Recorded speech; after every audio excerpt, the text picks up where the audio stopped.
डोईवाला के विधायक ब्रजभूषण गैरोला ने आज सीपेट संस्थान का निरीक्षण किया। डोईवाला में स्थित सीपेट संस्थान आज छात्रों को बेहतर शिक्षा के साथ ही हिमालय, गोदरेज जैसी तमाम बड़ी कंपनियों में प्लेसमेंट भी दिया जा रहा है। सीपेट संस्था कई तरह के प्रोडक्ट की टेस्टिंग के साथ मग, ट्रॉली बैग के पार्ट्स, बाइक के पार्ट्स, मिल्टन कंपनी की बोतल बना रहा। इसके साथ ही राज्य सरकार के कई विभाग जैसे जल संस्थान, खाद्य आपूर्ति विभाग, तमाम विभागों के साथ काम कर रहा। आज सीपेट संस्था में 26 करोड़ की मशीनें मौजूद हैं। इस दौरान सीपेट के निदेशक अभिषेक राजवंश ने बताया, संस्था के लगभग 2.5 एकड़ भूमि का सौंग नदी द्वारा कटाव हो चुका।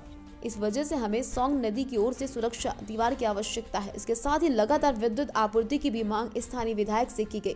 विधायक ब्रजभूषण गैरोला ने कहा, आज सीपेट संस्था क्षेत्र में बहुत अच्छा कार्य कर रहे। स्थानीय युवक युवतियों को कई तरह के कौशल प्रशिक्षण देने के साथ ही रोजगार परक शिक्षा प्रदान कर रहे। अथक प्रयास करेंगे कि राज्य सरकार की सभी सुविधाएं इस संस्था को मिले। ये संस्था लगातार प्रगति के पथ पर अग्रसर है। स्टेट के लिए तो हमारे लिए बहुत ही वरदान साबित हुआ है। 2018 में इसकी स्थापना हुई थी और उस समय इस क्षेत्र के विधायक और मुख्यमंत्री त्रिवेंद्र सिंह रावत जी के विशेष प्रयास से भारत सरकार ने यहाँ पर सीपेट की स्थापना की है।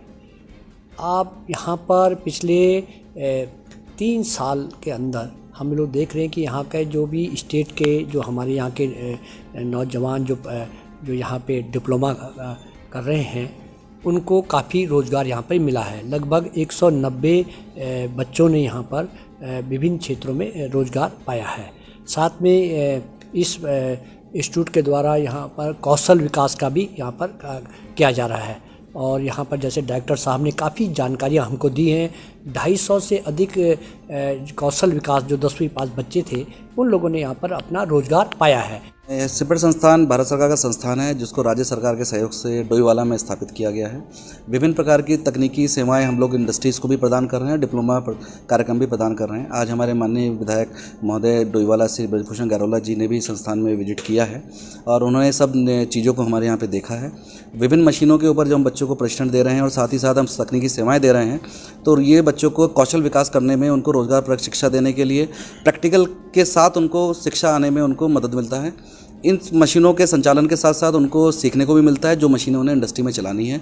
साथ ही साथ जब वो बाहर जाते हैं तो उनको ये महसूस नहीं होता कि उन्होंने कहीं पर भी कमतर शिक्षा प्रदान करी है, क्योंकि संस्थान के अंदर अत्याधुनिक मशीनें मौजूद हैं जो उनके द्वारा कंपनियों में काम किए जाने पर उनसे अच्छी हो सकती हैं या उनसे कम हो सकती हैं। टेस्टिंग की भी आपने बात की कि लैब है। टेस्टिंग के लिए हमारे पास प्लास्टिक टेस्टिंग का एक बहुत अच्छा लैब है जो कि NABL अप्रूव्ड है और कुछ ही समय में BIS के द्वारा भी अप्रूव हो जाएगा। यहाँ पे वर्तमान में हम लोग तकनीकी सेवाएं प्रदान कर रहे हैं जिसमें पेयजल योजनाएं जो हैं राज्य सरकार की उनको भी हम सब तकनीकी सेवाएं प्रदान कर सकते हैं। यहाँ पे विभिन्न उद्योग हैं, विभिन्न विभाग हैं जैसे कि एग्रीकल्चर है, हॉर्टिकल्चर डिपार्टमेंट है, खाद्य विभाग है। इन सब की भी टेस्टिंग जो रिक्वायरमेंट प्लास्टिक प्रोडक्ट्स के लिए होती हैं। वर्तमान में 190 बच्चों से ज़्यादा डिप्लोमा बच्चे पास आउट हुए हैं जिनको रोज़गार मिल चुका है। साथ ही 250 से ज़्यादा बच्चे कौशल विकास में जो कि 3 माह और 6 माह अवधि के कोर्स होते हैं उसमें रोज़गार उन्हें प्राप्त हुआ है। एंड संस्थान की प्लेसमेंट टीम और संस्थान के सभी कार्मिक बच्चों को 100% रोज़गार दिलाने के लिए प्रतिबद्ध हैं